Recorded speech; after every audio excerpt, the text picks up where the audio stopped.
अस्सलामु अलैकुम वरहमतुल्लाहि वबरकातुहू।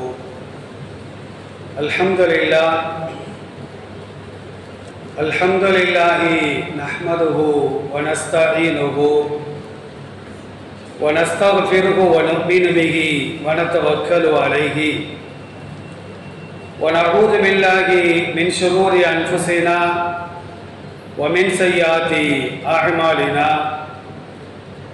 मैं यहदिहिल्लाहु फला मुदिल्ल लहु व मैं युद्लिल फला हादिय लहु व नशहदु अन ला इलाहा इल्लल्लाहु वहदहु ला शरीक लहु व नशहदु अन्न सय्यदना मुहम्मदन अब्दुहु व रसूलुहु अम्मा बाद। फ़क़द क़ाल अल्लाहु तबारक व तआला फ़ी महकमि तंज़ील वल फ़ुरक़ानिल मजीद। अऊज़ु बिल्लाहि मिनश शैतानिर रजीम। इन्नल्लाह व मलाइकतहु युसल्लूना अलन नबिय्यि या अय्युहल्लज़ीना आमनू सल्लु अलैहि व सल्लिमू तस्लीमा। अल्लाहुम्मा सल्लि अला मुहम्मदिन व अला आलि मुहम्मदिन कमा सल्लैता अला इब्राहीम व अला आलि इब्राहीम इन्नका हमीदुम मजीद। अल्लाहुम्मा बारिक अला मुहम्मदिन व अला आलि मुहम्मदिन कमा बारकता अला इब्राहीम व अला आलि इब्राहीम इन्नका हमीदुम मजीद। கணியத்திற்குரிய எல்லாம் வல்ல அல்லாஹ்வின் நல்லடியார்களே, பாசத்திற்குரிய இஸ்லாமிய பெரியோர்களே, அல்லாஹ்வுடைய மாபெரும் கிருபையினால் சங்கையான ஜும்மாவுடைய நாளையில் மிகவும் சங்கையான ஒரு இடத்தில் அல்லாஹ் நம்மை எல்லாம் ஒன்று சேர்த்து வைத்ததை போன்று மறுமை நாள் ஆகிரத்தில் நபிகள் நாயகம் ஸல்லல்லாஹு அலைஹி வஸல்லம் அவர்களோடு ஜன்னத்துல் ஃபிர்தௌஸில் அமரக்கூடிய பாக்கியத்தை எனக்கும் உங்களுக்கும் நம் குடும்பத்தாருக்கும் வருங்கால நம்முடைய சந்ததிகளுக்கும் காலம் சென்ற நம்முடைய முன்னோர்களுக்கும் அல்லாஹ் ரப்பல் ஆலமீன் முழுமையாக தந்தருள் புரிவானாக, ஆமீன்.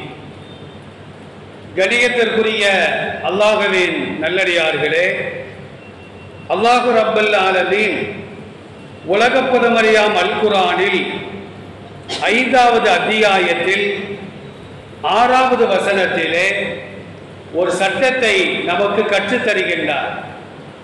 காலம் காலமாக நாம் தொழுது வருகின்றோம். ஆனால் இன்னும் சிலருக்கு தொழுகைக்கு முன்னால் எப்படி சுத்தம் செய்ய வேண்டும், எப்படி ஒது செய்ய வேண்டும் என்ற சட்டங்கள் கூட முழுமையாக தெரியாமல் அரைகுறையாக ஒளி செய்யக்கூடிய ஒரு காட்சியை நாம் பார்க்கின்றோம். தவறுகளை சுட்டிக்காட்டினாலும் அதை திருத்துவதற்கு மனமில்லாமல் சுட்டிக்காட்டியவரின் மீது கோபப்படத்தான் தெரிகிறதே தவிர நம்முடைய தவறை நாம் திருத்திக் கொள்வோம். ஒது சரியாக இருந்தால்தான் அதற்கு பின்னால் செய்ய வேண்டிய தொழுகை போன்ற வணக்க வழிபாடுகளை அல்லாஹ் ஏற்றுக்கொள்வார் என்ற அறிவு ஞானம் கூட இல்லாமல் தவறுகளை சுட்டிக்காட்டக்கூடியவர்களின் மீது அநியாயமாக கோபப்படக்கூடிய நண்பர்களை இன்றைக்கு எல்லா பள்ளிவாசல்களிலும் பார்த்து வருகின்றோம். சமீபத்திலே ஒரு நண்பர் ஒளி செய்கின்றார், அரைகுறையாக முகத்தை கழுவுகின்றார். பக்கத்தில் உள்ள நபர் எடுத்து சொல்லுகின்றார், உங்க சோழியை பார்த்துட்டு போங்க, எனக்கு தெரியும் அப்படிங்கிற. அப்ப அந்த அரைகுறையான ஒருவோடு ஒருவர் 1000 ரக்காத்துகள் தொழுதாலும் கூட, அது ஆணாக இருந்தாலும் பெண்ணாக இருந்தாலும் அந்த தொழுகையை அல்லாஹ் ஏற்றுக்கொள்ள மாட்டான். நபிகள் நாயகம் ஸல்லல்லாஹு அலைஹி வஸல்லம் கூறுவதாக அபூ ஹுரைரா ரலியல்லாஹு அன்ஹு அறிவிக்கக்கூடிய செய்தி அபூதாவுது, இப்னு மாஜா, அஹ்மது போன்ற நூல்கள்ல மிகவும் சரியான செய்தியாக பதிவு செய்யப்படுகிறது.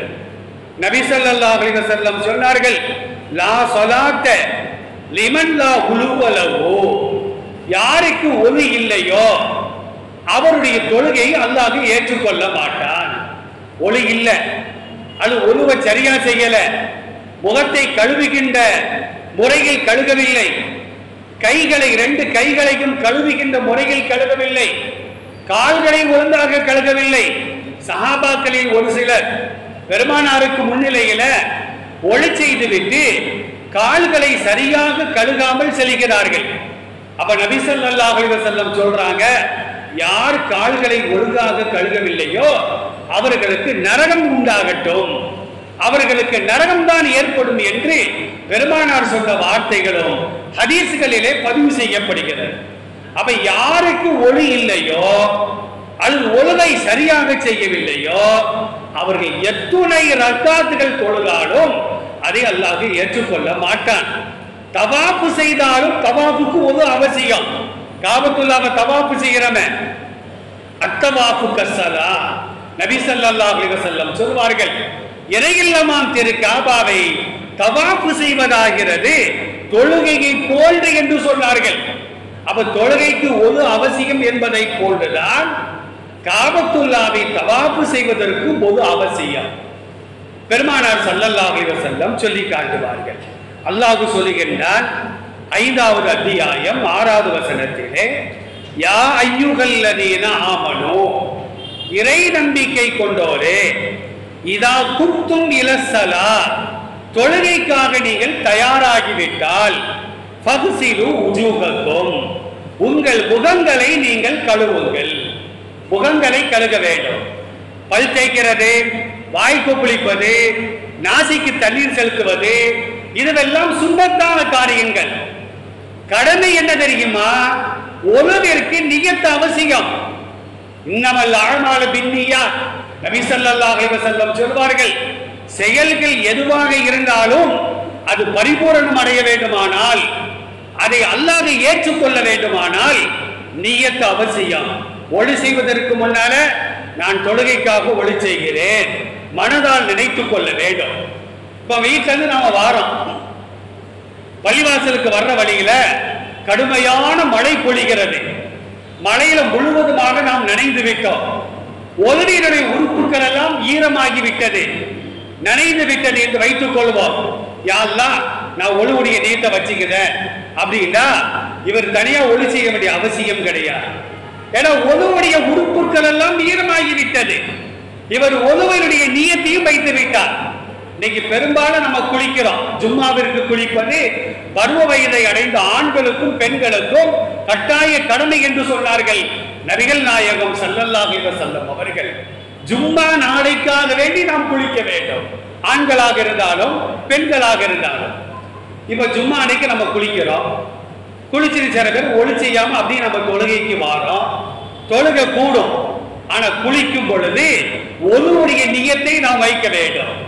கடமையான குளிப்பை குளிக்கின்ற பொழுதும் நான் கடமையான குளிப்பிற்காக நான் குளிக்கிறேன் அப்படிங்கிற நியத்தை வைத்தால்தான் அந்த குளிப்பு நிறைவேறுமே தவிர, நியத்து வைக்கலாம் அப்படின்னா அந்த குளிப்பு நிறைவேறாது.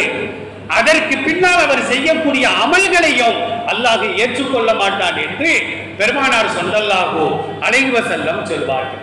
ஆனா ஒளி செய்வதற்கு முன்னால நியத்து அவசியம். இப்ப பரல என்ன அப்படின்னா முகத்தை கழுக வேண்டும்.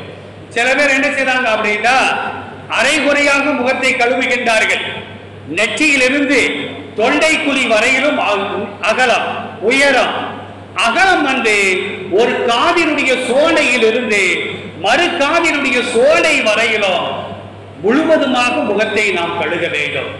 தாடி இருக்குமானால் அடர்த்தியான தாடி உடையவர்கள் கைகளை விட்டு கோடி கழுக வேண்டும் என்பதாக பெருமானார் ஸல்லல்லாஹு அலைஹி வஸல்லம் ஹதீஸ்களின் மூலமாக நமக்கு கற்றுத் தருவார்கள். சில பேர் முகத்தை கழுகுறத பார்த்தா இந்த சோலை வரையில் கழுகவே மாட்டேங்கிறாங்க, பாதி அளவுக்கு தான் கழுகுறாங்க. அந்த ஒழுவை அல்லாஹ் ஏற்றுக்கொள்ள மாட்டான். ஒழுவினுடைய உறுப்புகளில் ஒரு ஊசி முனை அளவிற்கு நீர் படவில்லை என்று சொன்னாலும் கூட அந்த ஒழுவை அல்லாஹ் ஏற்றுக்கொள்ள மாட்டான் என்பதை இந்த மார்க்கம் திட்டவட்டமாக சொல்லி காட்டுகின்றது. அப்ப முகத்தை கழுக வேண்டும். இரண்டாவதாக அல்லாஹ் சொல்லுகின்றான், முட்டுக்கை உள்பட, முட்டுக்கை வரையிலும் அல்ல, முட்டுக்கைக்கு மேல் உள்பட 2 கரங்களையும் கழுக வேண்டும். சில பேர் என்ன செய்றாங்க தெரியுமா? கையை மடக்கி இது வரைக்கும் வச்சிருப்பாங்க, அதுக்கு மேல கையை தூக்குனா கை சுருங்கிரும் அப்படிங்கிறதுக்காண்டி கழுகிறதையும் சுருக்கி கொள்வார்கள். பாதி முட்டுக்கை அளவுக்கு கூட கழுகவில்லை, முக்கால் கையை மட்டும்தான் கழுகிறாங்க. அல்லாஹ் தொழுகையை ஏற்றுக்கொள்ள மாட்டான். நீ தவாப்பு செய்தாலும் தவாப்பை ஏற்றுக்கொள்ள மாட்டான். தவாப்பை ஏற்றுக்கொள்ளப்படல அப்படின்னா ஹஜ்ஜே கூடாமல் போய்விடும். பெருமானார் ஸல்லல்லாஹு அலைஹி வஸல்லம் தெளிவாக சொல்வார்கள். ஆனால் அந்த முட்டுக்கைக்கு மேல் வரையிலும் 2 கரங்களையும் கழுக வேண்டும். அடுத்து அல்லாஹ் சொல்லுகிறான், வம்சஹு பிருஊசிக்கும், உங்கள் தலையிலே நீங்கள் மசகு செய்யுங்கள். முகத்தை கழுக வேண்டும், கையை கழுக வேண்டும், 2 கால்களையும் கரண்டை உள்பட கழுக வேண்டும். கழுக வேண்டிய உறுப்புகள் 3: முகம், கை, 2 கால்கள். ஆனால் தலையிலே மசகு செய்ய வேண்டும் என்பதாக அல்லாஹ் இந்த வசனத்திலே சொல்லி காட்டுகின்றார். கழுகுவதற்கும் மசகு செய்வதற்கும் வித்தியாசம் இருக்கின்றது. கழுகுதல் என்று சொன்னால் ஒரு சொட்டு தண்ணீராவது அந்த உறுப்பிலிருந்து கீழே விட வேண்டும். தண்ணீரை வைத்துத்தான் கழுக வேண்டும். சில பேர் இந்த வெயில் காலங்களில் ஒளி செய்யும் பொழுது முட்டுக்கைக்கு மேல இல்ல, புஜம் வரைக்கும் கழுவிட்டு இருப்பாங்க. ஆனா பனிகாலத்துல பாருங்க தொட்டு தொட்டு தடவிக்கிட்டு இருப்பாங்க. கழுக வேண்டிய உறுப்புகளை தடவினால், ஈர கையால் தடவினால் அந்த உதவை அல்லாஹ் ஏற்றுக்கொள்ள மாட்டான். கழுக வேண்டிய உறுப்புகள்ல கழுகிய பின்னால் தண்ணீர் சொட்ட வேண்டும். ஆனால் மசகை என்று சொன்னால் ஈர கையால் தடவ வேண்டும். தலையில தண்ணீர் தூக்கி ஊற்றிடக்கூடாது, ஈர கையால தலையை தடவ வேண்டும். இதற்கு பெயர் தான் மசக் என்பதாக நபிகள் நாயகம் ஸல்லல்லாஹு அலைஹி வஸல்லம் சொல்லி காட்டுவார்கள். அருமையானவர்களே, ஒரு முறை கழுகுவது ஃபர்லு. முகத்தை ஒரு முறை கழுக வேண்டும், 2 கரங்களையும் ஒரு தடவை கழுக வேண்டும், 2 கால்களையும் ஒரு தடவை கழுக வேண்டும். இதுவெல்லாம் ஃபர்ல். ஆனால் நபி ஸல்லல்லாஹு அலைஹி வஸல்லம் பேணுதலின் அடிப்படையிலே 2 முறைகள் முகத்தை கழுவி இருக்கின்றார்கள், 2 முறைகள் கைகளை கழுவி இருக்கின்றார்கள், 2 முறைகள் கால்களை கழுவி இருக்கின்றார்கள். சில நேரங்கள்ல 3 முறை கழுவி இருக்கின்றார்கள். 3 முறை கழுகுவதோ 2 முறை கழுகுவதோ அது சுன்னத்தாகும். 3ஐ தாண்டினால் ஒரு கூடும். ஆனா இஸ்ராஃப், வீண்வரையும் செய்த குற்றத்திற்கு அவர் ஆளாக்கப்படுவார் என்பதையும் நபிகள் பெருமானார் ஸல்லல்லாஹு அலைஹி வஸல்லம் சொல்லி காட்டுவார்கள். ஒருத்தர் ஒளி செய்கிறார், தொழுகிறார், அல்லது தொழுகாம உட்கார்ந்து இருக்கிறார், காற்று பிரிந்து விட்டது என்று வைத்துக் கொள்வோம். தொழுகைக்கு முன்னால் காற்று பிரிந்தால் அவர் எழுந்து ஒளி செய்ய வேண்டும். தொழுகையிலே ஒருவருக்கு காற்று பிரிந்து விட்டால் அதோட தொழுகை விட்டுறோம். தொழுகை ஒளி இல்லாம தொழுது கொண்டே இருந்தால் இவர் தொழுகையை நையாண்டி செய்யறாருன்னு அர்த்தம்.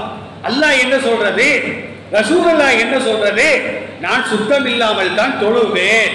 அப்ப அல்லாஹ்வையும் அல்லாஹ்வுடைய திருத்தூதரையும் நையாண்டி நக்கல் செய்த குற்றத்திற்கு அவர் ஆளாகுவார் என்பதாக இமாம்கள் சொல்லி காட்டுவார்கள். முதல் சப்புல நிக்கிறோம், தொழுது கண்டிருக்கின்ற பொழுது ஒது முறிந்து விட்டது, பின்னால 4 சப்பு 5 சப்பு இருக்கிறது, பின்னால போக முடியாத சூழல். இவருக்கு ஒழு முறிந்து விட்டால் தொழுகையை முறித்து விட்டு அதே இடத்தில் கீழே அமர்ந்து விட வேண்டும். மற்றவங்க தப்பா நினைப்பாங்களே, அதெல்லாம் தேவையே கிடையாது. மனிதனாக இருந்தால் ஒரு முறியத்தான் செய்யும், காற்று பிரியத்தான் செய்யும். அதனால அவரை ஒழு முறிந்து விட்டால் பின்னால போக முடியும், வசதி இருக்குமானால் அவர் பின்னால் சென்று ஒளி செய்து விட்டு அந்த தொழுகை திரும்பவும் அவர் தொழுக வேண்டும். ஏன்னா நபி ஸல்லல்லாஹு அலைஹி வஸல்லம் சொல்வதாக அபூ ஹுரைரா ரலியல்லாஹு அன்ஹு அறிவிக்கக்கூடிய செய்தி தாரமி என்ற நூல்ல 686வது செய்தியாக பதிவு செய்யப்படுகிறது. லா யக்பலுல்லாஹு ஸலாத்த அஹதிக்கும், ஒருவர் தொழுது கொண்டிருக்கின்றார், இதா அஹ்தஸ, அவருக்கு ஒழு முறிந்து விட்டால் அல்லாஹ் அந்த தொழுகையை ஏற்றுக்கொள்ள மாட்டான்.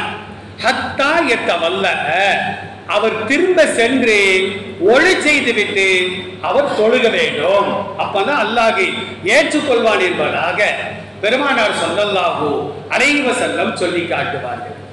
இமாமுக்கு ஒன்று முடிச்சுட்டு வச்சுக்கிறோம். இமாம் தொழுகை நடத்தி கொண்டிருக்கின்றார். பின்னால மக்கள்லாம் நிற்கிறாங்க. இவருக்கு ஒதுமறிந்து விட்டால் அந்த இடத்தை விட்டு நகன்று விட வேண்டும். பின்னாந்து ஒருத்தர் வந்து என்ன செய்யணும் அப்படின்னா, இமாமுடைய இடத்துல நின்று கொண்டு அவர் ஜமாத்தை தொடர வேண்டும். மார்க்கம் சொல்லி காட்டுகிறது. இந்த சட்டங்களை நாம் விளங்கி வைத்துக் கொள்ள வேண்டும்.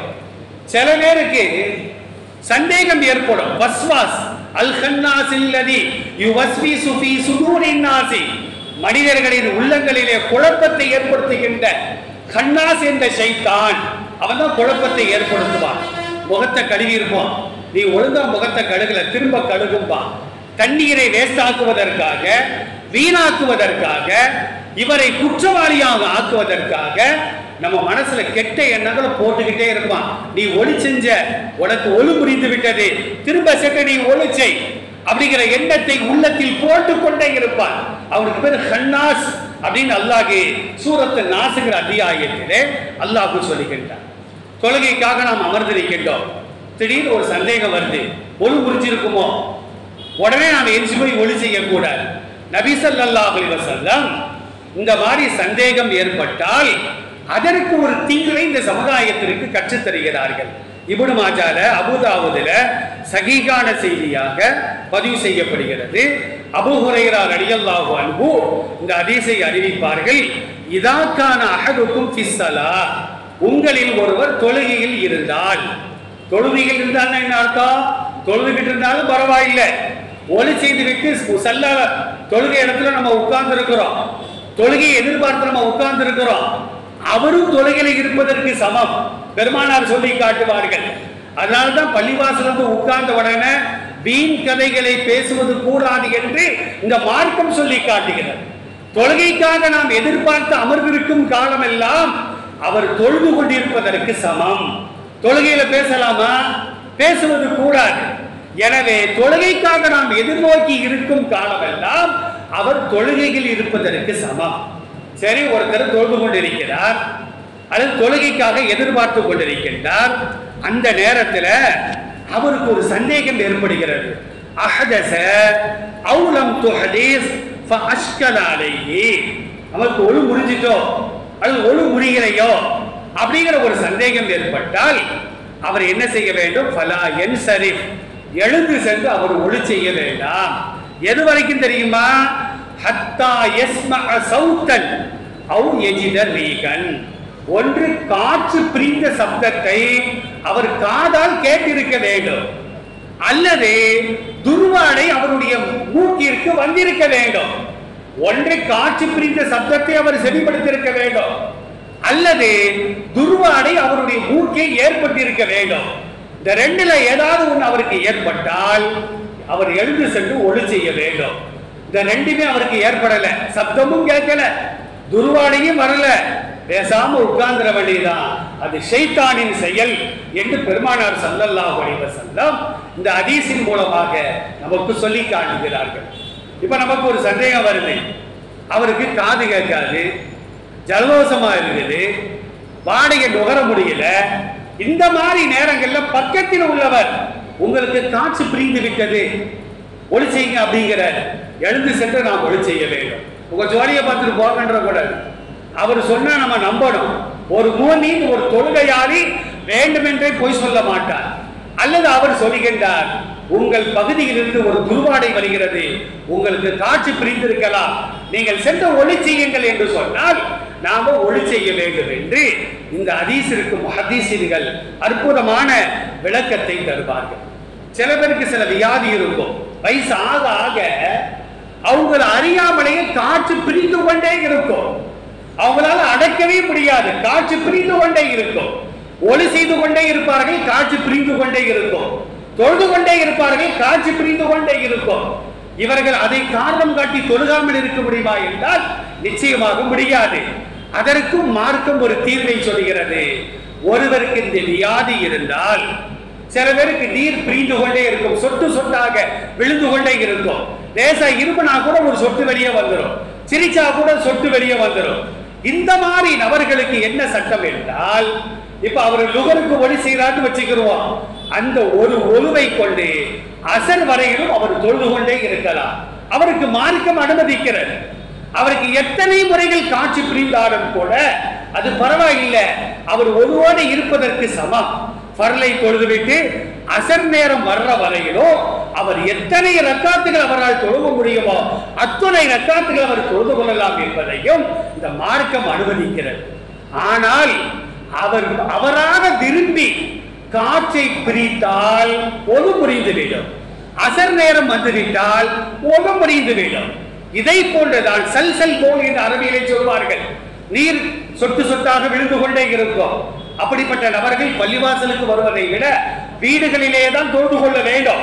ஏன்னா இங்க வந்தாங்கன்னா பாயில சிறுநீர் போடும், அடுத்தவங்க அந்த இடத்துல தொழுக முடியாது. அந்த மாதிரி வியாதி உடையவர்கள் பள்ளிவாசலுக்கு வந்து தொழுவதை விட வீட்டில் அமர்ந்து கொண்டுதான் தொழுக வேண்டும். அந்த சல்சல் பவுல் என்று சொல்லப்படுகின்ற சொட்டு சொட்டாக நீர் விடக்கூடிய அந்த வியாதியஸ்தர்களுக்கும் மார்க்கம் என்ன சொல்லுகிறது? நீ லுகருக்கு செய்த ஒழுவை கொண்டு அசர் வரையிலும் நீ தொழுகலாம். ஆனால் நீனாக விரும்பி சிறுநீர் கழித்து விட்டால் ஒழு புரிந்துவிடும் என்பதாக இந்த மார்க்கம் நமக்கு தெளிவாக சொல்லி காட்டுகிறது. அருமையானவர்களே, நபிகள் நாயகம் ஸல்லல்லாஹு அலைஹி வஸல்லம் ஒரு ஹதீஸிலே சொல்லி காட்டுவார்கள். உமர் ரலியல்லாஹு அன்ஹு அறிவிக்கக்கூடிய செய்தி திருமதி என்ற நூல்ல 55வது ஹதீஸாக பதிவு செய்யப்படுகிறது. மன் தவல்ல ஃபஅஹ்ஸனல் வுதுஅ, நபி ஸல்லல்லாஹு அலைஹி வஸல்லம் எப்படி ஒழு செய்ய வேண்டும் என்று இந்த சமுதாயத்திற்கு கற்றுத் தந்தார்களோ, குர்ஆன்ல வந்து முகத்தை கழுவுங்க, கையை கழுவுங்க, காலை கழுவுங்க, மசகு செய்யுங்க தான் இருக்கு. எப்படி முகத்தை கழுவணும், கைக்கு எவ்வளவு அளவு, காலுக்கு எவ்வளவு அளவு என்பதெல்லாம் ஹதீஸில் தான் இருக்கு. இப்ப நபி ஸல்லல்லாஹு அலைஹி வஸல்லம் கற்றுத் தந்ததின் பிரகாரம் ஒருவர் ஒளி செய்கின்றார். ஒளி செய்து முடித்த பின்னால அஷ்ஹது அல்லா இலாஹ இல்லல்லாஹ் வஹ்தஹு லா ஷரீக லஹ் வ அஷ்ஹது அன்ன முஹம்மதன் அப்துஹு வ ரசூலுஹு அப்படிங்கிற ஷஹாதத்தை சொல்லிவிட்டு அல்லாஹும்ம ஜஅல்னி மினத் தவ்வாபீன் வஜஅல்னி மினல் முத்ததஹிரீன், இவ்வளவுதான் ஹதீஸ்ல இருக்கு துவா. வஜஅல்னி மின் இபாதிக ஸாலிஹீன் வர்ஸுக்னல் ஜன்னத யா ரப்பல் ஆலமீன் என்றெல்லாம் சேர்த்து ஓதுவார்கள். ஹதீஸில் உள்ள வாக்கியம் என்னவென்றால் அல்லாஹும்ம ஜஅல்னி மினத் தவ்வாபீன், பாவங்கள் மன்னிக்கப்பட்ட கூட்டத்தில் என்னை நீ ஆக்குவாயாக. வஜஅல்னி மினல் முத்ததஹிரீன், பரிசுத்தவான்களில் ஒருவராக என்னை ஆக்கிவிடு. இவ்வளவுதான் ஹதீஸ்ல இருக்கு. இந்த துஆவை ஒருவர் ஓதினால் ஃபுத்திஹத் லஹு ஸமானியத்து அபுவாபில் ஜன்னah, சுவர்க்கத்தினுடைய 8 வாசல்களும் அவருக்கு திறந்து வைக்கப்பட்டு யதுஹுலு மி அன்ஹா ஷாஅ, அந்த 8 வாசல்களில் எந்த வாசல் வழியாக நுழைவதற்கு இவர் ஆசைப்படுகிறாரோ அந்த வாசல் வழியாக இவர் சுவர்க்கத்திற்குள்ளால் நுழையலாம் என்று பெருமானார் ஸல்லல்லாஹு அலைஹி வஸல்லம் சொல்றாங்க. பெரும்பாலும் இந்த துஆலாம் ஓதுறது இல்லை, நம்ம பார்க்கத்தான் செய்யறோம். நல்லியை திறந்து பேசத்தான் செய்யறாங்களே தவிர நல்லியை சில பேர் பேச்சுவாக்குல நல்லியை மூடாமலே வந்துருந்தாங்க. அது பாட்டுக்கு தண்ணி போய்கிட்டே இருக்குது. அந்த அளவுக்கு மெய் மறந்து பேசுறாங்க. துஆலாம் ஓதுறதே கிடையாது. சின்ன துஆ அஷ்ஹது அல்லா இலாஹ இல்லல்லாஹ் வ அஷ்ஹது அன்ன முஹம்மதன் அப்துஹு வ ரசூலுஹு அல்லாஹும்ம ஜஅல்னி மினத் தவ்வாபீன் வஜஅல்னி மினல் முத்ததஹிரீன், சின்ன துஆ தான் இது. சில பேர் இப்படி கையை நீட்டிக்கிட்டு ஓதுறாங்க. அதெல்லாம் தேவையில்லை. ஓதுவதாக இருந்தால் இந்த துஆவை மட்டும் ஓதினால் அவருக்கு சுவர்க்கத்தினுடைய 8 வாசல்களும் திறந்து வைக்கப்படுகிறது. நாடிய வாசல் வழியாக அவர் சுவர்க்கத்திற்குள்ளால் செல்லலாம். பெருமானார் சொல்லி தருவார்கள். இன்னொரு செய்தியை பாருங்க. நபி ஸல்லல்லாஹு அலைஹி வஸல்லம் ஒரு நாள் ஃபஜ்ர் தொழுகை முடிச்ச உடனே பிலால் ரலியல்லாஹு அன்ஹு அவர்களை நோக்கி கேட்கிறாங்க, பிலாலே, இஸ்லாத்தில் நீங்கள் சேர்ந்த பின்னால், பிலால் ரலியல்லாஹு அன்ஹு பெருமானாருடைய கடைசி காலத்துல தான், அதாவது ஹிஜ்ரத்துக்கு பின்னால தான் இஸ்லாத்தை தழுவுகின்றார்கள். அரபுகளால் ஒதுக்கி வைக்கப்பட்ட ஒரு அடிமை, கருப்பிடத்தவை சார்ந்தவர். அவருக்கு ரசூலுல்லாஹ் இஸ்லாத்திற்கு வந்தவுடனே உயர்ந்த பதவியை கொடுத்தார்கள். காபத்துல்லாஹ்ல ஏறி பாங்கு சொல்ல சொன்னாங்க. பாங்கு சொல்லுகின்ற பதவி சாதாரண ஒரு பதவி அல்ல. அந்த பிலால் ரலியல்லாஹு அன்ஹு அவங்கள பார்த்து ரசூலுல்லாஹ் கேட்கிறாங்க, பிலாலே, இஸ்லாத்திற்கு வந்த பின்னால் நீங்கள் செய்யக்கூடிய சிறந்த காரியம் எது? ஏன் தெரியுமா? நேற்று இரவு நான் தூங்குகின்ற பொழுது சொர்க்கத்தில் எனக்கு காட்டப்பட்டது, சொர்க்கம் எனக்கு காட்டப்பட்டது. நம்மளுக்கு சொர்க்கம் கனவுல வராது, வேற என்ன இல்லாம வரும், சொர்க்கம்லாம் கனவுல வராது. பெருமானாருக்கு சர்வசாதாரணமாக சொர்க்கம் வரும். சொர்க்கத்தில் யாரோ நடந்து போற சத்தம் கேட்குது. நான் ஜிப்ரீல்கிட்ட கேட்டேன், ஜிப்ரீல் அலைஹிஸ்ஸலாம் அவர்களே, யாருடைய காலடி சத்தம், செருப்பின் ஓசை யார் இது என்று நான் கேட்டேன். அப்ப ஜிப்ரீல் அலைஹிஸ்ஸலாம் சொன்னாங்க, இது பிலால் ரலியல்லாஹு அன்ஹு நடந்து செல்கின்ற சப்தம் என்று சொன்னார்கள். அந்த அளவுக்கு நீங்க ஏதோ நல்ல அமலை செய்யறீங்க, அது என்ன நல்ல காரியம் என்று கேட்கின்ற பொழுது பிலால் ரலியல்லாஹு அன்ஹு என்ன சொன்னாங்க தெரியுமா? யா ரசூலல்லாஹ், நான் எப்பொழுது ஒளி செய்தாலும் தஹியத்துல் வுது, உதுவினுடைய காணிக்கை அப்படிங்கிற நியத்தை வைத்து 2 ரக்காத்துகள் தொழுவேன். அது பள்ளிவாசலாக இருக்கட்டும், வீடாக இருக்கட்டும், போர்க்களமாக இருக்கட்டும், கடை வீதிகளாக இருக்கட்டும், எங்கு நான் ஒளி செய்தாலும், இரவிலோ பகலிலோ நான் எப்பொழுது ஒளி செய்தாலும் கூட 2 ரக்காத்துகள் நான் தொழுவேன் அப்படின்னு சொன்ன உடனே பெருமானார் சொன்னார்கள், அந்த ஒரு அமலின் காரணமாக அல்லாஹ் உங்களுக்கு சொர்க்கத்தை தருகிறான். நம்ம எவ்வளவு நல்வ விடுகின்றோம், எத்தனை தடவை நாங்கள் ஒளி செய்கின்றோம். பள்ளிவாசலுக்குள்ளால் வருகின்ற பொழுதே அந்த நியத்தோடு நாம் உள்ளே 2 ரக்காத்துகள் தொழுதால் அது பிலாலுக்கு மாத்திரம் அல்ல, எனக்கும் உங்களுக்கும் இந்த சொர்க்கம் நிச்சயமாக கிடைக்கும் என்பதில் எந்த விதமான சந்தேகம் கிடையாது. ஒளி செய்வதின் மூலமாக நாம் செய்யக்கூடிய சிறு பாவங்களை அல்லாஹ் மன்னிக்கின்றார்.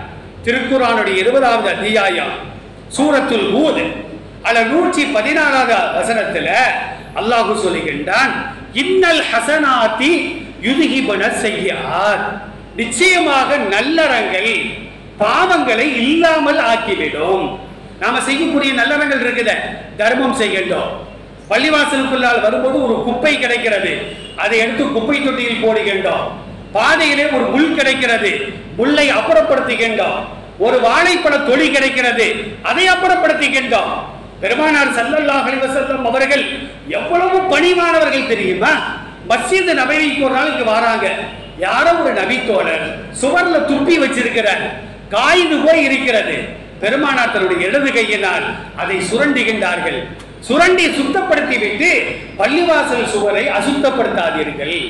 நாம எத்தனை பேரும் ஒளி செய்யற இடத்துல காரல போட்டுட்டு தண்ணியை கூட ஊத்தாம போயிருந்தோம், பாத்ரூம்ல கூட ஒழுங்கா தண்ணியை ஊத்துறது இல்லை. சில பேர் மனுஷன் தான் போனானா மிருகம் போச்சானே தெரியல, அந்த அளவிற்கு மோசமான முறையிலே அப்படியே போட்டு விட்டு வருகின்றோம். அப்ப எவ்வளவு பெரிய சாபத்திற்குரிய காரியம். பெருமானார் சொன்னார்கள், என் சமுதாயம் செய்யக்கூடிய நன்மைகளையும் தீமைகளையும் அல்லாஹ் எனக்கு எடுத்து காட்டுகிறான். அந்த தீமைகளில் ஒன்று என்ன தெரியுமா? பள்ளிவாசலை அசுத்தம் செய்யக்கூடியவன், அவனுடைய தீமைகளையும் அல்லாஹ் எனக்கு எடுத்து காட்டுகிறான் என்று பெருமானார் ஸல்லல்லாஹு அலைஹி வஸல்லம் அவர்கள் ஒரு ஹதீஸிலே சொல்வார்கள். இப்ப நம்ம ஒளி செய்கிறோம், நன்மையான காரியம். ரசூலுல்லாஹ் சொல்றாங்க, வாயை கொப்பளிக்கின்ற பொழுது நாம் தெரியாமல் பேசிய தவறான வார்த்தைகள், அதன் மூலமாக ஏற்பட்ட பாவங்கள் மன்னிக்கப்படுகிறது. முகத்தை கழுவுகின்ற பொழுது கண்கள் செய்த சிறுபாவங்கள், கைகளை கழுகுகின்ற பொழுது தவறான ஒன்றை நாம் தொட்டியிருப்போம், தவறான ஒரு காரியத்தை செய்திருப்போம், அந்த பாவங்கள் மன்னிக்கப்படுகிறது. கால்களை கழுவுகின்ற பொழுது கால்கள் செய்த சிறுபாவங்கள், பெரும்பாவங்களுக்கு தௌபா அவசியம், இஸ்திக்பார் அவசியம். விபச்சாரம் செய்துவிட்டு ஒளி செஞ்சுட்டு போயிட்டே இருக்க கூடாது, அதுக்கு அல்லாஹ்ட்ட பாவ மன்னிப்பு தேடணும். அரசாங்கம் இஸ்லாமிய அரசாங்கமாக இருந்தால் 4 சாட்சிகள் மூலமாக நிரூபிக்கப்பட்டால், திருமணம் செய்தவனாக இருந்தால் சாகர வரைக்கும் கள்ள கொண்டு எறியணும், அல்லது திருமணம் செய்யாதவனாக இருந்தால் 100 கசையடிகள் கொடுக்க வேண்டும். இந்த மாதிரி இஸ்லாம் கூறுகின்ற தண்டனைகளை கொடுத்தால் காவல்துறையவே கொலை செய்வாங்களா? எந்த அளவிற்கு பாருங்கள், காவல்துறை அதிகாரிகளையே கொலை செய்கின்ற அளவிற்கு சமுதாய மக்களுக்கு துணிச்சல் வருகிறது என்று சொன்னால் சட்டங்கள் அவர்களுக்கு தோதுவாக இருக்கிறது. அப்ப மார்க்கம் என்ன சொல்கிறது? நன்மையை செய், உன் சிறுபாவங்கள் மன்னிக்கப்படும். பெரும்பாவங்களை செய்து விட்டாயா, அதற்குண்டான தண்டனை இஸ்லாம் ஏற்படுத்துகிறது. உலகத்தில் தப்பினாலும் கூட மறுமையில் நாம் தப்ப முடியாது என்பதை அல்லாஹ் ரப்பல் ஆலமீனும் பெருமானார் ஸல்லல்லாஹு அலைஹி வஸல்லம் அவர்களும் நமக்கு தெளிவாக சொல்லி காட்டுவார்கள். ஆக அருமையானவர்களே, ஒழு செய்யக்கூடியவர்கள் முகத்தை கை கால்களை ஒழுங்காக நாம் கழுக வேண்டும். அதை கழுக தவறினால் சில பேர் என்ன செய்யறாங்கன்னா, அன்னைக்கு கூட ஒரு இளைஞர் அழகா ஒழு செய்யறாரு, பார்க்கிறேன் 10 விரலையும் நெயில் பாலிஷ் போட்டிருக்கிறார். அவர் ஒருவை அல்லாஹ் எப்படி ஏற்றுக்கொள்வான்? நகத்தில் தண்ணீர் படாதே. அப்ப நான் சொன்ன நெயில் பாலிஷை எடுத்துருங்க. நெயில் பாலிஷ் இருந்தால் ஒருவை அல்லாஹ் ஏற்றுக்கொள்ள மாட்டான். சில பெண்களையும் நாம் பார்க்கின்றோம், அழகா புர்கா போட்டுக்கிறாங்க, ஹிஜாப் போட்டிருக்கிறாங்க, ஆனா நெயில் பாலிஷ் போட்டிருக்கிறாங்க. நாங்களும் தொழுவதான் செய்யறாங்கிறாங்க. என்னத்தை தொழுறாங்க யாரு கண்டா? அல்லாஹ் நிச்சயமாக அதை ஏற்றுக்கொள்ள மாட்டான். இந்த விஷயங்களை நம்ம கண்டிப்போடு இருக்க வேண்டும். எல்லாம் அல்ல அல்லாஹ் ஜல்ல ஷானஹு தஆலா, அல்லாஹ்வும் அல்லாஹ்வுடைய திருத்தூதரும் கூறுகின்ற சட்டங்களை பேணி வாழக்கூடிய நன்மக்களாக நம் அனைவரையும் அல்லாஹ் ஆக்கியல் புரிவானாக. அஸ்ஸலாமு அலைக்கும் வரஹ்மத்துல்லாஹ்.